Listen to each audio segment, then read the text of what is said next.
जय सॼो क़ुरान पढ़ायो वॾे हाफ़िज़ जी अज़मत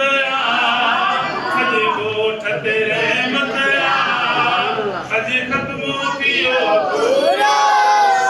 अॼु सतवां थियो पूरो अॼु ख़त्म थियो पूरो अॼु ख़त्म थियो पूरो मुग़ेरी ज़ाहिद रौनक आहे असां ते राज़ी मालिक आहे मुग़ेरी ज़ाहिद रौनक आहे